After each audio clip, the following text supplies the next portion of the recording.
All right, people, how the heck have you all been? Been shooting a whole lot of those weather style videos and stuff like that. Well, here, if you look around today, it is just a gorgeous day. Beautiful day here in the old Pueblo. And it's even going to be cooler because we're going for our first ride on the DRZ 400. I got the greatest mechanic in the world, by the way. If you're in Tucson, John Bristol, Bristol Performance. Woo! It's really loud. Anyway, yeah, this is it, man. This is 2002 DRZ 400. I bought this thing about 2 months ago, maybe not quite. It didn't run, but I had a title and I had low mileage and the guy was nice. I thought I got a good deal on it. Long story short, I didn't get a bad deal on it, but you know, I like to get great deals. And if I would have been able to ride it for the price I got it for, it would have been a great deal. Here we go. By the way, this is my first ride ever on this machine, and I tell you what, I haven't ridden a dirt bike since I had a YZ250, probably about a 90, and I sold that, holy crud, in 2000. So probably 22 years since I owned something like this. This thing is pretty awesome for what I got into it. I had to buy some parts here. If you guys saw the video on the tires, I'll leave a link to it up here if you didn't see it. It came with a set of street tires on it, and I have them, they're brand new. And it came with an extra set of tubes. Come on, man. This is what's wrong with society. Look at this. This gentleman has an entire lane to go, but he won't go. So watch this.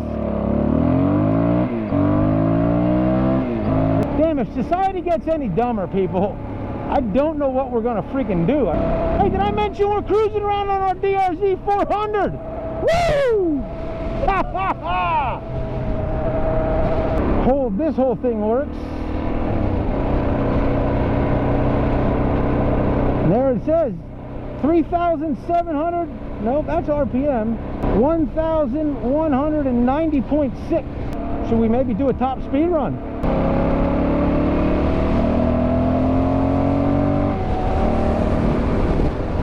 It needed a battery. It needed an oil change. It needed an oil filter. The back brakes did not work, but the pads were good, so we needed to rebuild the back master cylinder. The petcock leaked, so we did a rebuild on the petcock. The carburetor leaked, so we did a rebuild on the carburetor. The accelerator pump was shot, so we put first a Chinese knockoff accelerator pump, which, by the way, do not ever do that. And we got, the second one was an OEM one. Then we found a leak in the float. I ordered the float. That came in, it shipped to me, and we found out that there's 3 different carburetors, and the float they shipped me is not for this carburetor. It's a King flat slide.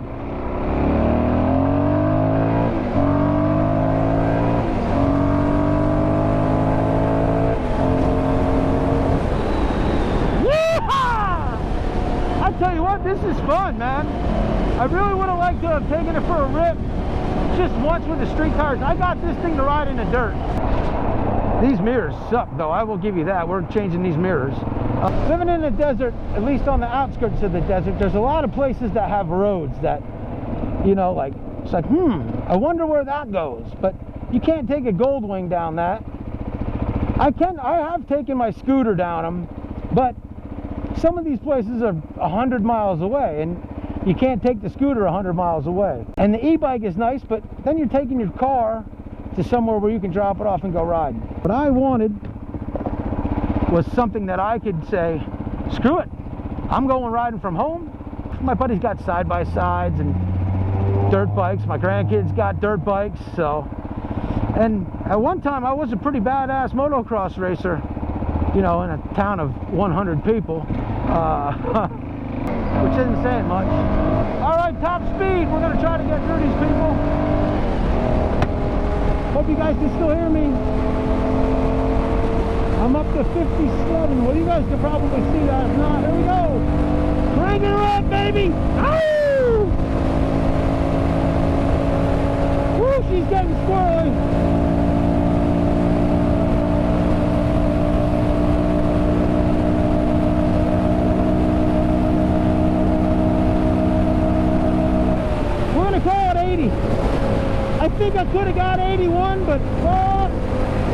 with that.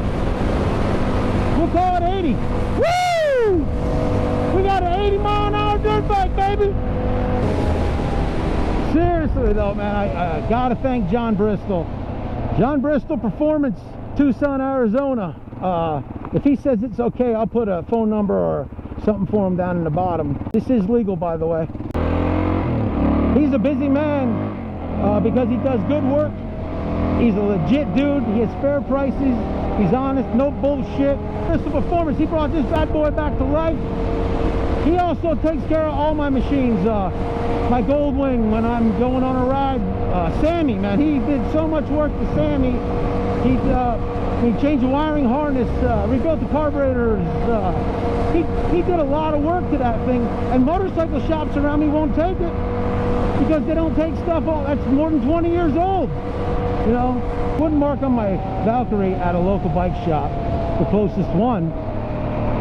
And now I don't think they'll work on my Goldwing because it's a 2001 and they won't work on stuff older than 2003. So literally the only thing they would work on is my Kymco.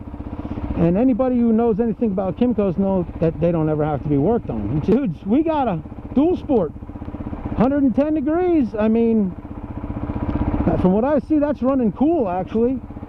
Another thing the machine was, we needed a tail light, license plate holder that was missing. And we just bought one that had the turn signals, LED turn signals built right into it. We're gonna take this. And I was running them Amazon jobs for like 25 bucks. It even says DRZ on it. And it also has a brake light in it. I'll do a little walk around of the bike when we get back to the ranch and we'll go over it, see if it's leaking anything or anything like that. But we got a dual sport. What are we going to name this bike? Y'all watching this channel? Nobody watches the videos for long. I understand, I'm a pretty boring guy. I just film this stuff because it keeps me out of trouble. I've been sober 7 years. This YouTube channel definitely contributes to my sobriety because you ain't got time to sit and get drunk in a bar when you're out doing cool stuff, you know? Like, we're gonna leave the gas on a little bit, make sure nothing bad happens. No leaks, no drips, no nothing like that. This piece here with the license plate bracket, he put that on, and it was cheap. These things, these were on upside down. Fixed the wiring. There was some wiring, the headlights didn't work and stuff like that. Did the oil change, did the filter change, did the carburetor rebuild, did the new accelerator pump, rebuilt the petcock. And like I said, he came back 3 times. You know, I was convinced it had an overheating problem, and he was convinced it was the accelerator pump not giving it enough fuel, making it run too lean. And I was like, no way. Well, you were right, John. I was wrong. There you go. There is the update on our DRZ 400. It's back in the fleet. Thanks everybody for watching, and we'll see you on the next one.